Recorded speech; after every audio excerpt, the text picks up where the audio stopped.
Story 1. The Girl in the Quarry. I haven't touched my mountain bike in 3 weeks, and to be honest, I'm seriously considering selling it on Craigslist just so I never have to look at the tires again. I know that sounds dramatic, but if you saw what I saw out in the shadowed hollers behind my property, you'd lock your doors and never leave the house again. I live in eastern Kentucky, right on the edge of where the suburbs bleed into the real, deep wilderness. It's beautiful country, dense forests, rolling hills, and plenty of isolation. About 6 months ago, I found this perfect trail system that cuts through the woods behind my subdivision. One of the trails dead ends at a massive chain-link fence topped with razor wire. Beyond that fence is what the locals call the sump. It used to be a limestone quarry decades ago, until they hit an aquifer and it flooded. Now it's just this deep, stagnant body of black water surrounded by steep rock walls. Here's the thing that always bugged me. The sump isn't on Google Earth. If you pull up the satellite view, that specific patch of land is pixelated, or just shows generic tree cover where the water should be. There are U.S. government property and biohazard signs every 50 feet, which makes zero sense for an old rock quarry. I usually ride that trail loop in the evenings to unwind after work. It's a grueling 5-mile ride, mostly uphill, with a nice coast back down past the quarry fence. The incident started 2 weeks ago. It was late, maybe 8 p.m., and the sun was already dipping below the ridge. As I was pedaling past the fence line, I heard this wet, slapping sound, like someone hitting a wet towel against a rock. I stopped and scanned the woods, but the tree line was dead silent. I brushed it off as a deer or a coyote and finished my ride. That night, a massive summer storm rolled in. I'm talking window-rattling thunder and rain coming down so hard it looked like white sheets. I was in the living room, watching TV, when I heard it. It wasn't the thunder. It was a voice. A faint, high-pitched whimpering coming from the backyard. Now, my house backs right up to the tree line. I paused the TV and listened. Through the drumming of the rain, I heard a girl's voice, clear as a bell, right outside my sliding glass door. "Please, let me in. It's so cold." My stomach dropped. It sounded like a teenager. My first instinct wasn't fear, it was concern. I thought maybe a neighbor's kid had gotten lost in the storm. I rushed to the back door and flipped on the porch light. What I saw froze the blood in my veins. Standing on my patio, soaking wet, was a young woman. She was wearing a dirty, pale yellow sundress that looked about 20 years out of style. She wasn't shivering. She was crouching, her spine bent at a weird, unnatural angle, pressing her forehead against the glass. I unlocked the latch, cracking the door just an inch to yell out to her. "Miss? Are you okay?" The second the lock clicked, she snapped her head up. Her eyes were wide, too wide, and completely vacant. Then she launched herself at the door.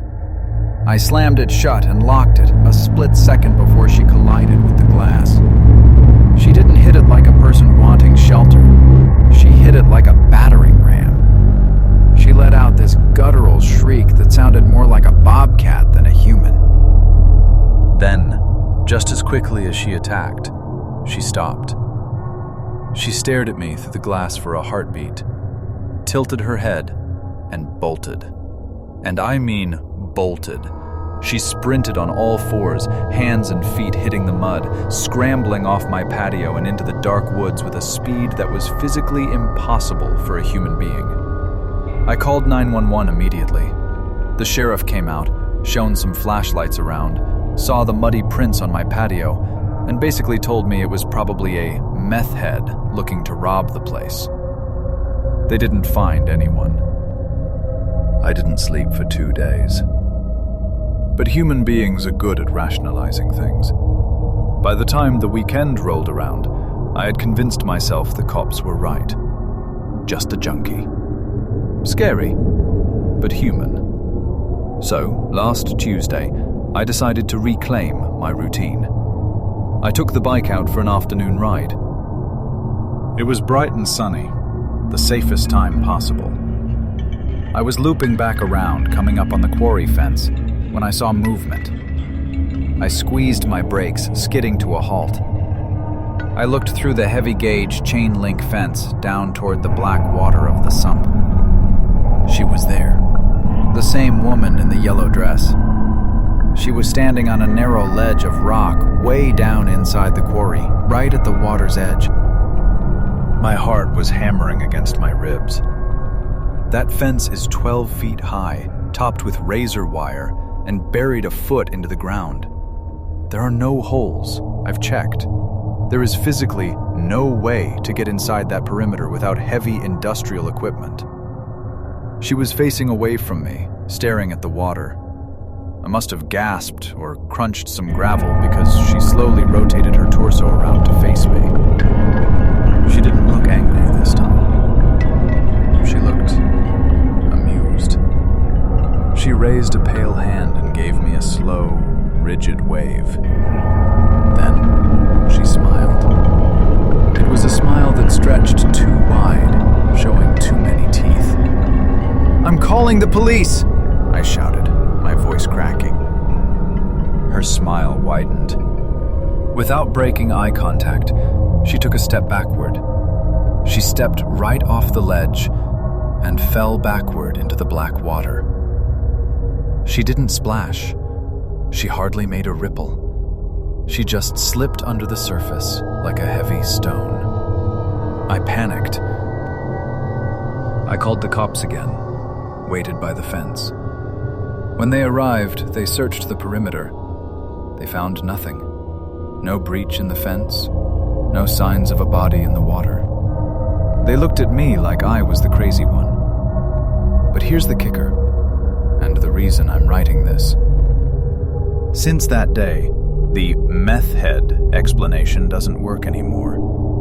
Because last night, I heard the scratching on my window again, and this morning, I found wet, muddy handprints on the inside of my locked garage door.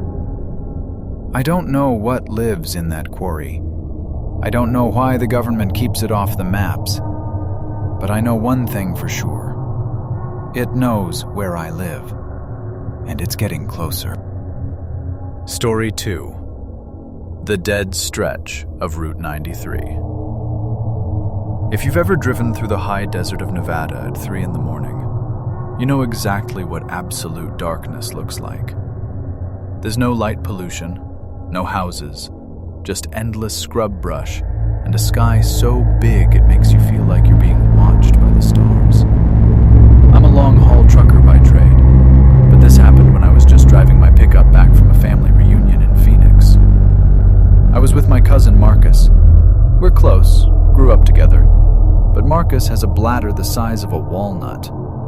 We were on a particularly desolate stretch of Route 93. It was about 2:30 a.m. I was blasting classic rock to stay awake, and Marcus had been asleep against the passenger window for hours.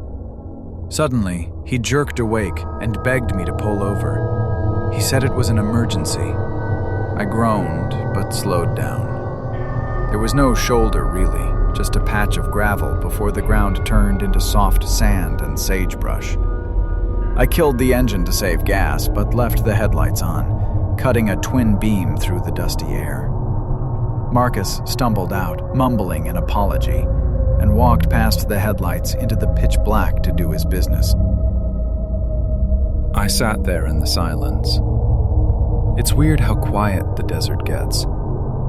It's not peaceful. It's heavy. I was scrolling through my phone, trying to find a signal, when I heard the passenger door wrench open. Marcus practically dived into the seat. He was pale, like sheet white pale, and he locked the door immediately. "Go," he whispered. Just drive, man. What?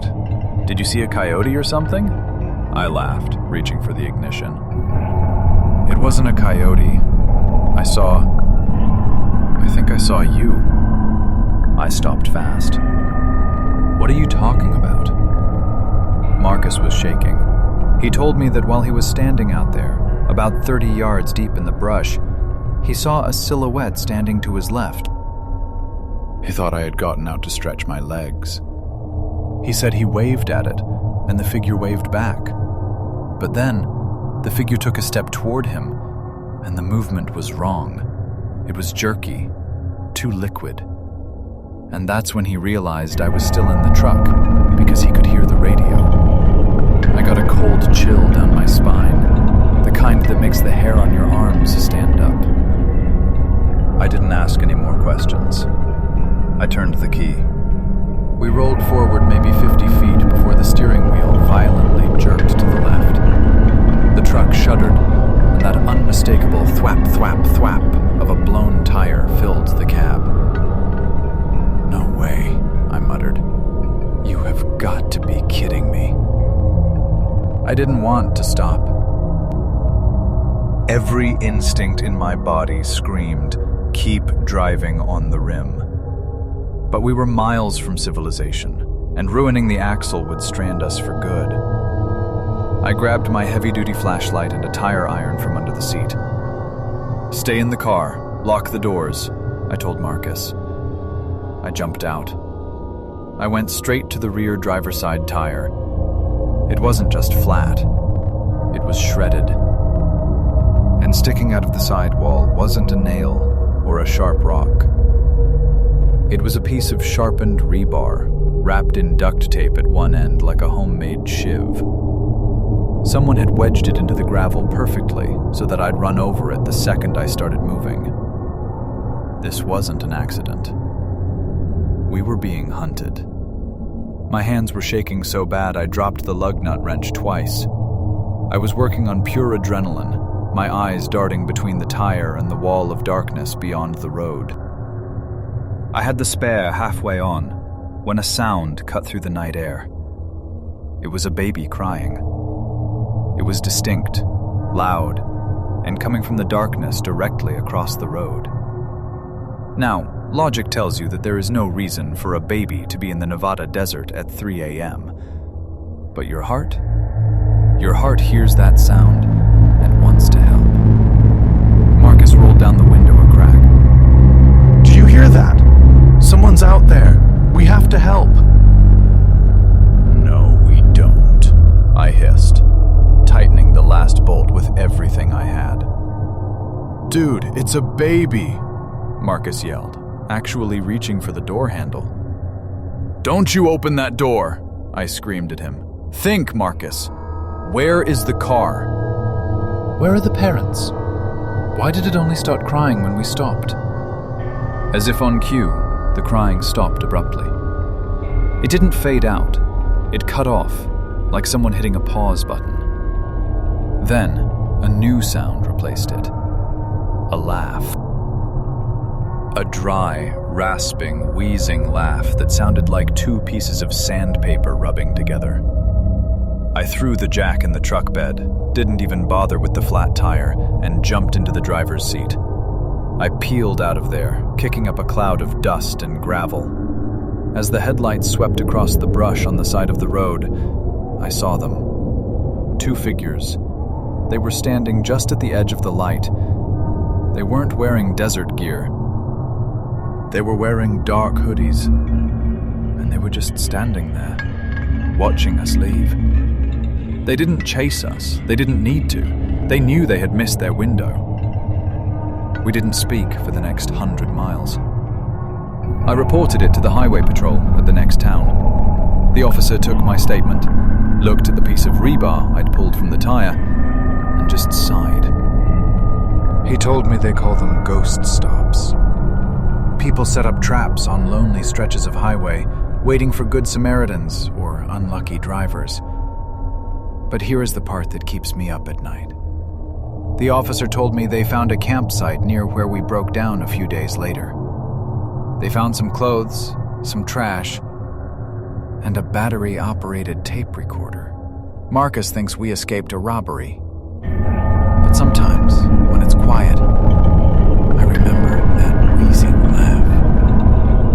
I don't think they wanted my wallet. I think they wanted to play. And I think about who might have stopped if I hadn't. Story 3. The Ranger in the Snow. I've worked as a professional house sitter for about 4 years now. It's usually a sweet gig. I get paid to stay in mansions, eat rich people's food, and watch their expensive dogs. But after what happened last winter outside of Aspen, Colorado, I've officially retired. I'm done. The house was this architectural marvel, made almost entirely of glass and steel, sitting on a ridge about 10 miles from the nearest town. It was beautiful during the day, but at night, those floor-to-ceiling windows turned the place into a fishbowl. You couldn't see anything out in the dark, but everything out there could see you perfectly. It was my 3rd night there. The owners were in Europe, so it was just me and their golden retriever, Barnaby. A heavy snowstorm had rolled in that afternoon, and by 10 p.m., the world outside was just a swirling wall of white. I was in the kitchen making tea when Barnaby stood up. He walked over to the massive glass sliding door that led to the back deck and let out this low, vibrating growl. Barnaby was a lover, not a fighter. He usually greeted burglars with a wagging tail, so this behavior was weird. I walked over to see what he was looking at. I cupped my hands against the glass, squinting into the blizzard. At first, I didn't see anything. Then the motion sensor floodlights flickered on. Standing at the very edge of the light, right where the deck met the forest, was a man. He was wearing a park ranger uniform, the khaki shirt, the green pants, even the wide-brimmed hat. He was standing perfectly still, letting the snow pile up on his shoulders. My first thought was relief. I figured maybe his truck had broken down in the storm, and he needed a phone. I unlocked the latch and slid the door open just a crack, keeping the chain lock on. The wind howled into the living room, instantly freezing. "Can I help you?" I yelled over the wind. The ranger didn't step forward. He didn't even look cold, despite not wearing a coat. He just smiled. It was a practiced, stiff smile, like he was posing for a photo. "Ma'am," he shouted back. His voice was weirdly loud, booming over the storm without any strain. "We have reports of a gas leak in this sector. I need you to evacuate the premises. Please come with me to my vehicle." Panic flared in my chest. A gas leak? I started to reach for my coat on the rack near the door. "Come now," he said. "It is not safe. Bring the dog." I was about to undo the chain lock when Barnaby went ballistic. He wasn't just growling anymore. He was barking savagely, ramming his body against the glass, snapping his jaws at the man. That gave me pause. I looked back at the ranger, and that's when I noticed the details. The snow was coming down hard, at least 2 inches an hour. But there was no snow on his hat. None. Like he had just materialized there 5 seconds ago. And then I looked at his uniform. It wasn't right. The patch on his arm didn't say National Park Service or Colorado State Parks. It was just a blur of colors that looked like a patch from a distance. But up close, it was just shapes. Meaningless shapes. I'm going to call 911 to confirm, I yelled, my hand gripping the door handle tight. The ranger's smile dropped. Instantly. He didn't get angry. He didn't look frustrated. His face just went blank. Slack. "There is no time," he said. But his voice had changed. It didn't sound like a man anymore. recording of a man being played back at a slightly slower speed, deep and warped. Open the door. I slammed the glass door shut and locked all 3 deadbolts. The man didn't bang on the glass. He didn't try to break in. He just stood there, staring at me with those dead, shark-like eyes. I ran to the kitchen and called the police. The dispatcher told me there were no rangers in the area and definitely no gas leaks reported. She told me to lock myself in an interior room and that a deputy was about 40 minutes away due to the road conditions. I took Barnaby and hid in the pantry, clutching a kitchen knife. About 20 minutes later, while I was huddled on the floor, I heard a voice from right outside the house, near the pantry window. It was my voice. Not a similar voice. My voice. Hello? Is anyone there? I'm hurt. It was repeating a phrase I had said on the phone to my mom earlier that day, but the intonation was all wrong. It was mimicking me to try and lure me out. I stayed there, crying into the dog's fur, until I saw the red and blue lights of the sheriff's cruiser reflect off the snow outside. When the deputies searched the property, they found footprints on the back deck. But they weren't boot prints. They looked like bare human feet, but elongated. The toes were too long, and the stride length between the steps was nearly 7 feet, leading from the deck straight into the deep tree line. The police said it was probably just a sick prankster messing with a college girl. But I know what I saw. I know that thing wasn't wearing a costume. It was wearing a disguise. And if my dog hadn't stopped me, I would have walked right out into the snow with it.